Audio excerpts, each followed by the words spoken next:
going to do is share my screen, have a presentation prepared. So I would love for this, since we're we're not too many today, so that's lovely. I sometimes I do talks with a lot of people, so it's hard to talk to everyone.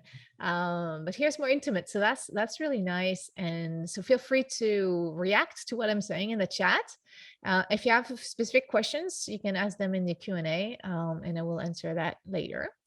Yeah, what else? So my background is in cognitive psychology, and I'm going to explain what that is. And I'm going to talk about user experience and video games. So I know we have a lot of young people today, so I'm going to explain a lot of things and what that means.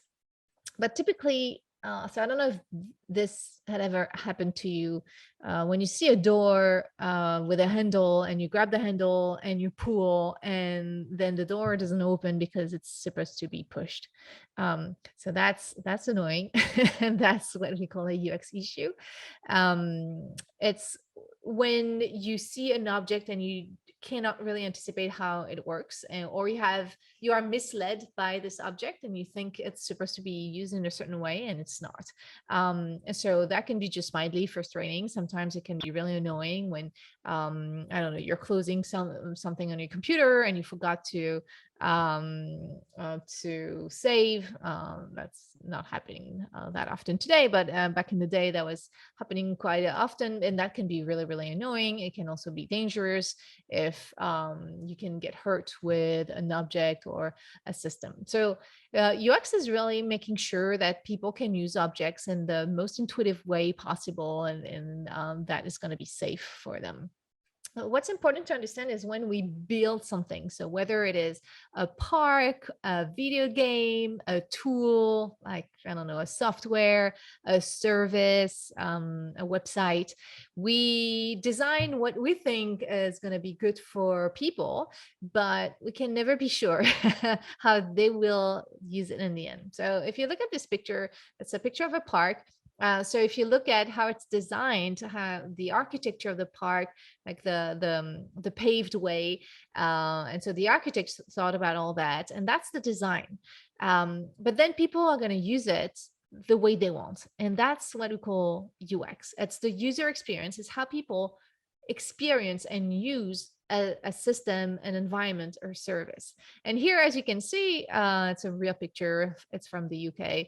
A lot of people just want to go across the grass because they want to go through the crosswalk, which is on the left, and they don't want to use the paved way that's just straight. Looks beautiful, but people are in a hurry most of the time, and so we cut through the grass. And so if we don't think about how people are going to use a system and what they need to do and what they want to do, what are their objectives, then we're not really building the best experience possible. And sometimes designers are annoyed, and they would put, some signs over there like use the path provided, but that's not really working, is it?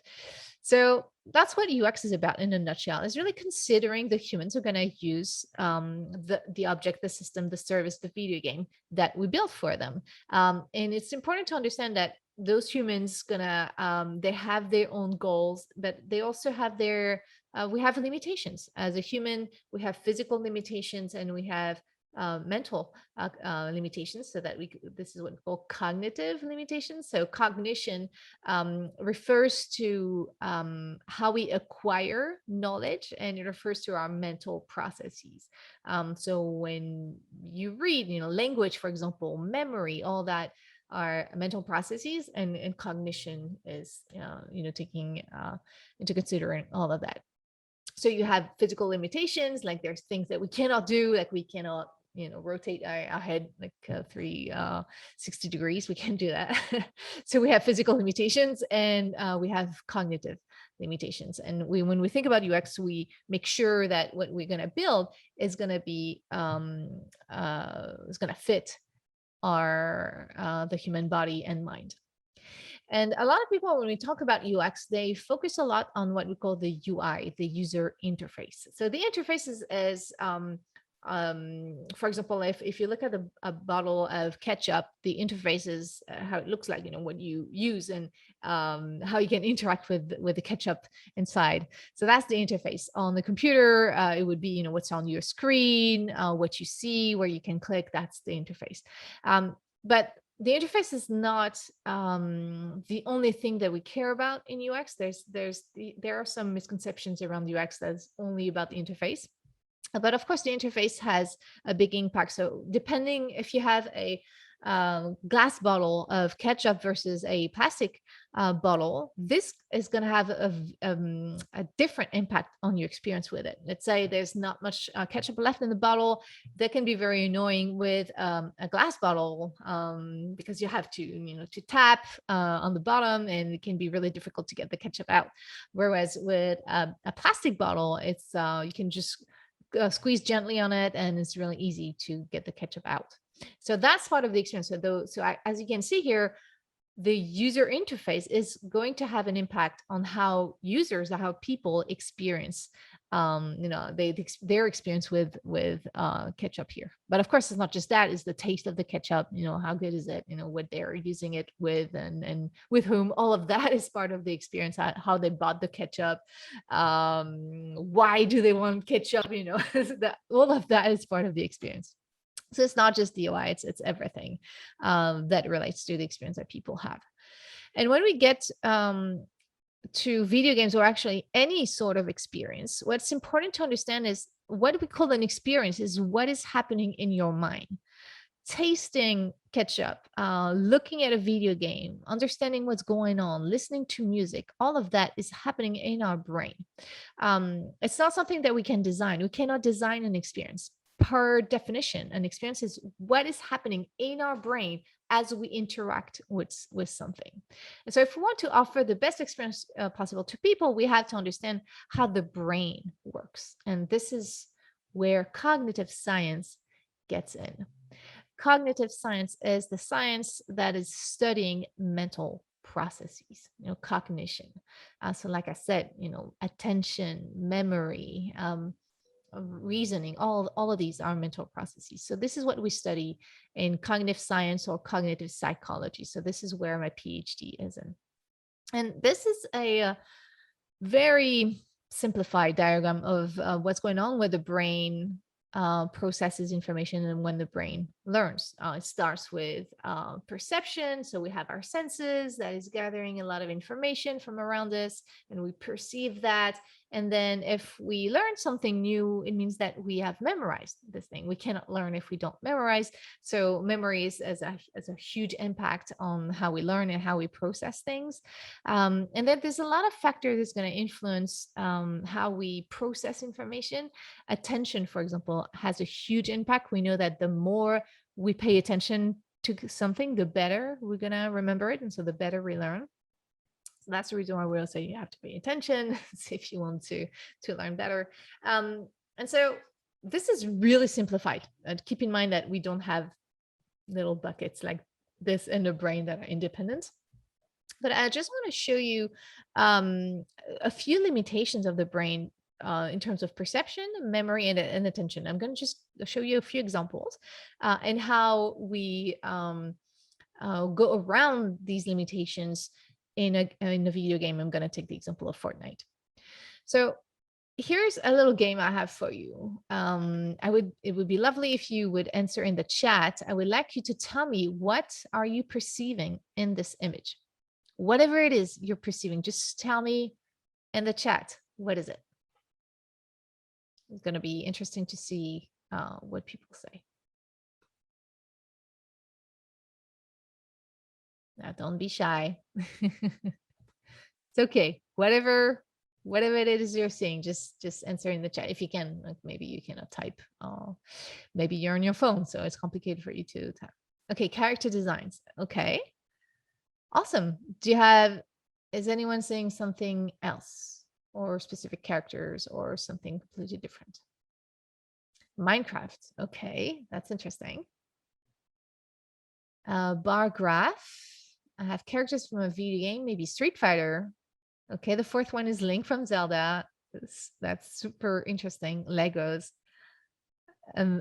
Top left looks like a character.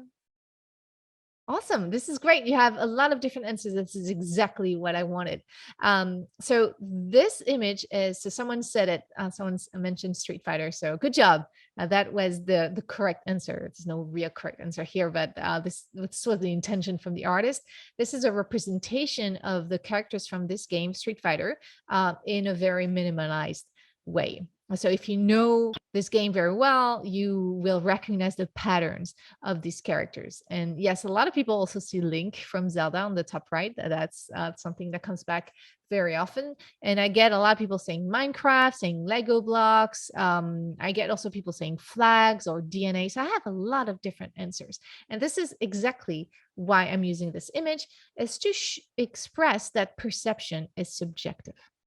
We do not perceive the world the way it is. There's the reality out there, and we all perceiving something different. Not to say completely different, but we do not perceive the reality as it is, because perception is a construction of the mind, and so it's influenced depending on your past knowledge. Like, for example, if you know about Street Fighter and you played a lot, or if you're emotionally attached to Street Fighter, you're much more likely to recognize these characters.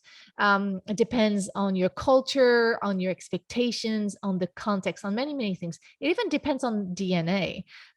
For example, if you're colorblind, and it's the case about 8% of the male population, because it's depending on your DNA. You can feel excluded from this example. And I apologize if you're colorblind, but it's a great example and a reminder for everyone to never use colors only to convey information. You can use colors, but it's also good to use shapes or texture so that everyone can see the difference between the different elements. So perception is subjective. This is something really big that we have to remember. We do not perceive the reality as it is, and we can all have a different perception of things. That's really a problem when we make a game or make anything for that matters, because anything that we're going to create is going to have to be perceived by people. And it's possible that what we intended is not what people we perceive. So that's the reason why we test a lot. So user tests, user research is really important so that we can verify that what we intended is what is perceived by people. So here's an example from Fornite back in 2013. I'm going to show you some old screenshots from this game. So as we were developing it, we had a draft version of the game where players could still do the main things, and they could harvest, they could craft, build, and combat. And there was already some icons there, and so we invited players over to play for 30 minutes. So they played Fortnite a little bit, and then I showed them stuff like this, and I asked them, "What is this?" So I could really verify, what they see. So I don't know if you guessed what this is. This was so that's all placeholder. We do a lot of draft version and prototypes of the game very early on so that we can test stuff. So that was a prototype version of the menu in Fortnite when you craft. And this icon was to show the trap category if you want to craft traps. But when I asked players later on what was that, even though they had interacted with the menu, a few of them did not recognize the trap icon. Some said, "Oh, it looks like ammunition." Others said, to me, it looks like trees or something related to building. And so this is when an icon that we thought was super obvious for us, because we already knew about it, was not obvious to players. And we don't want to challenge players into recognizing this icon. This is not what Fortnite is about. So instead of asking people to learn about this icon, we instead changed the design so that it's more intuitive to a player. So we changed it into a bear trap. And even though there are no bear traps in Fortnite, it's what we call an archetype. It's like a stereotype of a trap, which really resonates a lot with people. This is what we call a mental model. If I ask you to picture in your mind a trap, you are likely to picture it as a bear trap. So this is what we do to try to go around this problem. So now I don't know if you know this sculpture, The Thinker. It's pretty famous as the guy sitting down and thinking very deeply about things. It's pretty iconic. A lot of people know about it. So if you do know about it, try to visualize it in your mind and try to remember precisely what is the posture of the thinker, and what, which arm or arms lay on which leg or legs of the thinker. So I'll give you just a couple seconds to think about it. A lot of answers that I get, the most frequent I get is the right arm on the left leg. But then I get a lot of different combinations. So I'm going to show you the answer. And he actually has both arms on the left leg. This is extremely rare for people to remember precisely how the thinker looks like. The reason why it's so hard is because we don't have a good memory. um, and I told you that perception is subjective, it's a construction of the mind. Memory is a reconstruction. So when we gather information from around us, we learn about the thinker. For example, we see it. What's happening? It's not as if we're taking pictures of the environment and then storing that information somewhere in the brain, and then when we have to remember it, we bring it back to consciousness. This is really not how the brain works. When you have to memorize to bring back a memory to consciousness, it's a reconstruction every time. And so as we reconstruct that souvenir, we can actually falsify this souvenir. And this is how sometimes we remember something very different from our friends, from what happened in the past, or you think you did something and you really remember doing something, but you actually did not do that. It's Memory is very, very fallible. And on top of that, we forget a lot. So from all the things that we learn, there's a lot of things that we forget. And for what we do remember, it's not necessarily going to be accurate. Memory is very fallible. And the problem with our mental processes like perception, memory, attention, it's very limited, but overall, we don't think it's the case. We're very confident in our abilities. And it's only when we test people in the lab where we can show them, hey, look at that, you missed this, or you did not understand that, or you make mistakes. This is really when we can prove to people that we have limitations. So memory is fallible, and that's a problem in video games because typically it's an experience that we have over several hours, days, weeks, month. And so we don't want players to not be able to play anymore because they forgot something that was taught to them in the beginning of the game. So what we do, we reduce the memory load. We allow people to have information at all times so they don't have to remember it. For example, they don't have to remember what key they need to press to open a chest. It's always going to pop up on their screen. They don't have to remember what are the guns that they have equipped. It's on the HUD, the heads-up display. That's really the beauty of the HUD. This is where information is always there for players. And in Fortnite, these are old screenshots. For example, we don't ask them to remember what gun they want to craft or what ingredients they need to craft this. They can just spin this information on the HUD so that they can concentrate on what's important for them, is like gathering copper ore. But for the rest, we don't care. We don't want them to remember this information. This is not what Fortnite is about. So let's do another game. I'm going to show you some cards. It's going to go fairly fast. So pay attention. And I would like you to choose one card and try to remember that card as accurately as you can. All right, so pick a card and remember that card. Okay, I bet I can guess which card you picked and make it disappear.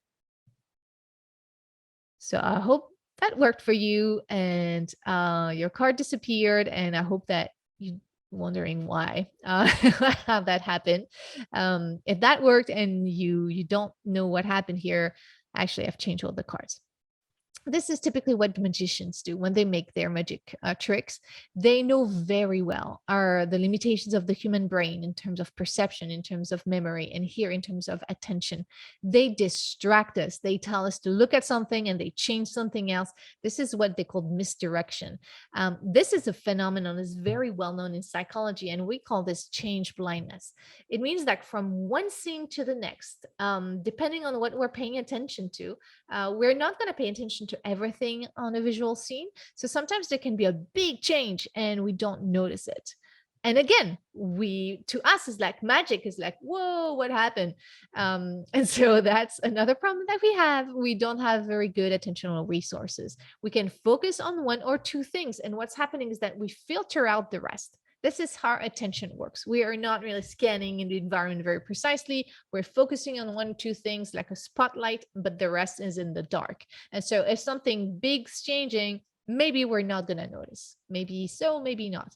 And so in games, we have to be very careful with that, because there's a lot of information that we convey to players sometimes at the same time. And this is what we call multitasking. And we know that multitasking is, we're not good at that. In most cases, we cannot multitask. We can multitask only if one task is very, very familiar. But other than that, we cannot do that. It's really not how the brain works. And again, we don't believe it's the case. We believe we're very good at multitasking, but it's not true. And so we have to be careful. Like, for example, here, we are teaching players in Fortnite how to heal. So back then they had to consume a health item. And so here, they're getting hurt. And so we're flashing the health bar on the top left. And then we give a tutorial text, hey, you've been hurt, heal. And then it disappears. This is coming from a real playtest session that we had. And what happened is that most players did not even notice that there were stuff flashing on their screen because they were really focused on destroying the zombies. And so this is something that is really, really important to remember. We cannot multitask very well, and we will, that's how sometimes, I don't know, if you're really focused on your game, you're going to miss, something that's happening. Maybe someone is calling you, you don't hear, or maybe you're on the bus and you're missing your station because you were really focused on something. This is really deeply how the brain works. It's really, really hard for us to pay attention to too many things at the same time. So we have to be very careful in a game to make sure that the player, when we make them multitask, it's really by design, and that we're not conveying really important information. Like we're not teaching them about something as they are, concentrating on something else. So this is what we have to deal with. There's many other things. These are just a few examples. Like perception is subjective, our attentional resources are scarce, and memory is fallible. So for a game, we do want to challenge players. So I don't know if you've heard of that game called Monument Valley. It's a very beautiful game on mobile, and it's a game where we play around with perception for players. And so that's by design. So it's okay. We're going to have games that are going to challenge perception or challenge attention or challenge memory. If this is what we intended, that's fine. But we want to make sure that we're not challenging players where we did not want, that there's no frustration that we're not by design. Because a game has to be challenging. We're going to die, we're going to try again, we're going to get better, and that's fine. But sometimes there's stuff happening and players don't understand, or there's too much information at the same time, and this is not what we want typically. So this is what we're trying to do, and this knowledge in cognitive science is allowing us to anticipate problems from happening. But at the end of the day, when we create something, whatever it is you're creating, you have the curse of knowledge. So I don't know if you've ever created something, whether it is a drawing, a story, but when we create video games, in our case, we know the game too well. So it's really hard for us to anticipate what's going to be difficult for players to learn, because we have forgotten how difficult the game is, because we've been, into it for so many years in most cases, that it's really hard. It's just like if you've been living in your city for a long, long time and someone is asking for directions for whatever reason. Like, it's, again, we have phones today, but let's say you don't have reception and you're asking for direction, and the person who's been living there for a long time, they're going to say very clearly, oh yeah, it's very easy. You go all the way, you pass like 3 streets, and then there's going to be pharmacy, and then you turn on the right, and then there's going to be a roundabout or whatever. And you're like already lost the first 2 instructions, because for you, everything is new. But for the people, they have a very precise mental model of their city.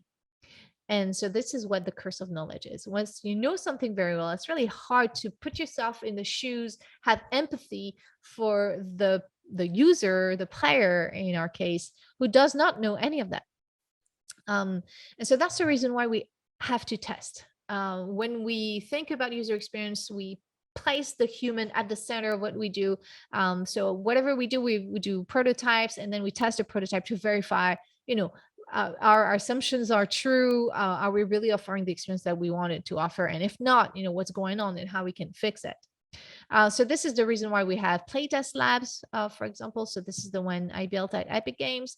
But you have, a big lab in Seattle. There's the Microsoft lab is one of the first, and it's super big and then super well done. And so that's the sort of things that we use to we test the product in development by watching people use it and asking them questions so that we can see where are the frustrations and how we can improve the game thanks to that.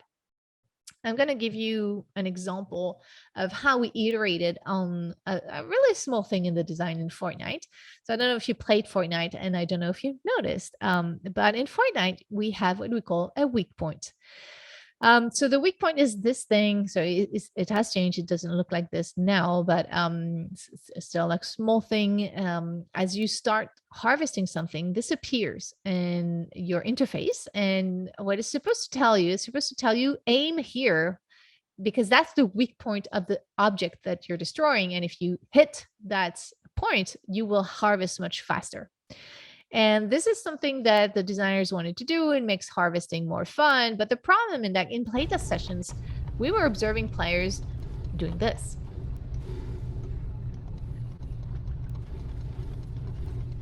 They were not using the weak point at all. And this is a problem because in the save the world part of the game, so it's role-playing game, at some point we have to harvest a lot of stuff to be able to craft something interesting. And if players don't use the weak point, that's going to take them forever to harvest because they're not using the weak point. And this is not our intention. The intention is to have the weak point because it's fun. You hit it and then it moves around, so it makes harvesting more fun. But we absolutely want players to understand that there's a weak point here. So they did not understand at the beginning. And when I was asking them in surveys, I was showing them on the screen, what is this? They would say something, no idea. Okay, so I thought that, again, because attentional resources are scarce, it's really hard to pay attention to something that's so tiny like this. We thought that, okay, maybe we can make it bigger, blue, so that it's contrasting more with the background. And pulsing inward. So, okay, let's try that. That should work. So retest it.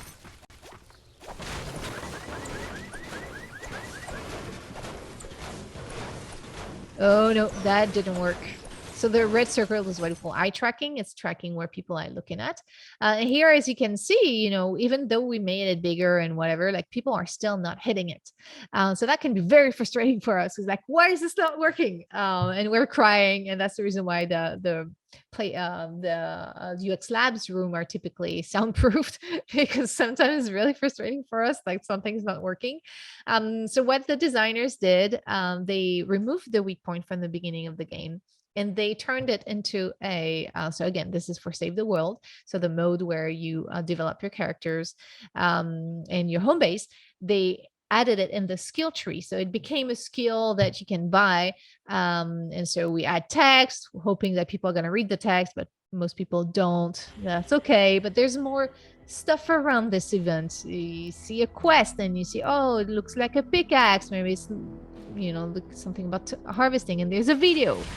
So as you can see, the player is going very fast, but we're hoping that at least there's more information that is gathered by the player. And after we did that, finally we saw more people using the weak point. Is this gonna work? Yeah. Oops. I guess it was working. I was too hasty. So this is just one tiny example of what is happening and how we iterate. We have intentions. We want players to have fun in a certain way. We want to challenge players, but there are things sometimes that are challenging and frustrating for players that are not by design. Like, again, we do want players to use the weak point and to figure this out. And so this is when we have to change the design to make it more obvious. Another example of that is what we call form, force, function, or affordance, or whatever. It's just like if you look at Super Mario characters, just by looking at them, you can anticipate how they can be dangerous to you. The tortoise, we have a strong mental model or a strong representation of how tortoises work in real life. They're typically very slow. So if you see a tortoise in a game, you can expect that it's not going to go fairly fast.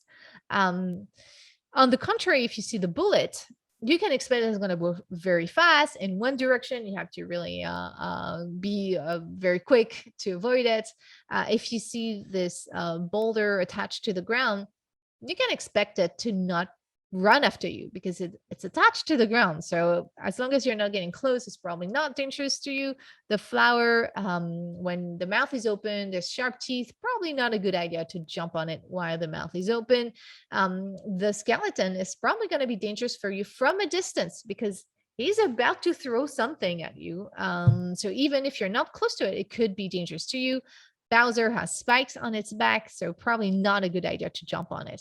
So see, just by looking at how these things, at the form of these elements, these enemies, you can understand their functionality. This is what we call form follows function. We think about the functionality of something first, and then we're going to decide what shape, what sound does it need to have so that it's going to convey the functionality to players or to users. So that's really important. And this is the sort of things that we do to make things more intuitive, so to speak. But again, it's based on our intuition, and we have to test it to verify if this is indeed the case for players. So that's about what I wanted to tell you. There's a bonus thing that I wanted to tell you about. So as you can see, we transform designs so that we can make sure people are going to have a better experience. But it's there, you have some people going to transform the design to influence users to buy something or to stay longer on a platform. And this is what we call a dark pattern or a shady practice. And when we have a UX approach, we don't want to do that. What our goal is to make sure people are going to accomplish their goals for games. That games are going to be fun, and they're going to be understandable. But it has to be a good experience for the user, and it has to be in their best interest.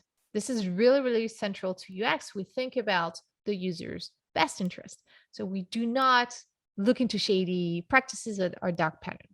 So for those who wonder what a dark pattern is, it's a term that is fairly new, but it's to designate a design that's intentionally deceiving, and this is meant for the benefit of the company at the expense of users. So here's an example. So to me, it's really anti-UX. It's not even a dark UX kind of thing, because UX is all about doing things for the best interest of people. Here, it's not the best interest of people that is the center of what's going on. It's the best interest of the business. And so here's an example from Amazon. I don't believe they do that still, but they were doing that for quite a long time. So let's say you are using Amazon, you're shopping on Amazon, you're putting stuff on your cart, and then you want to check out. So you say check out, and then you would see this screen. Lots of text going on there, but you see a big yellow button, get started. And so because our attentional resources are scarce, we have a tendency to just look for the big button and click on that, just thinking that this is just to get started to check out.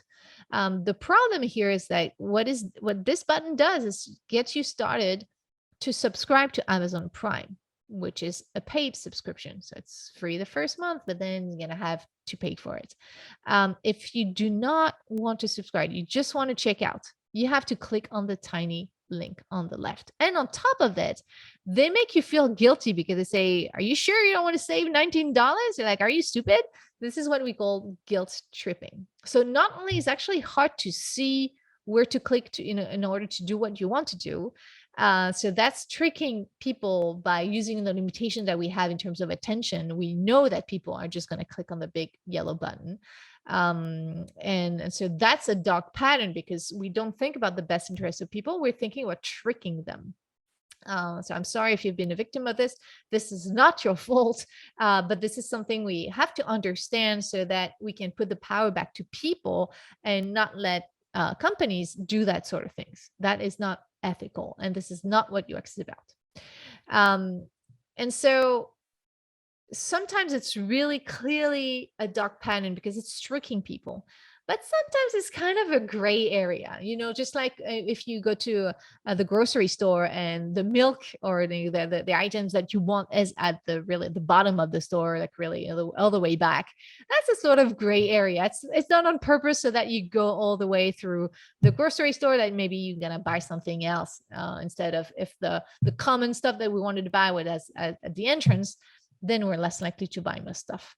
So that's not really deceiving, but it's making the user work more because we have to walk all the way until the back until the back of the store to get what we want.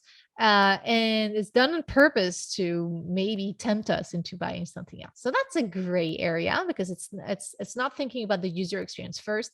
It's thinking about the grocery store benefits first. It's not completely deceiving, but it's not it's not a great practice either.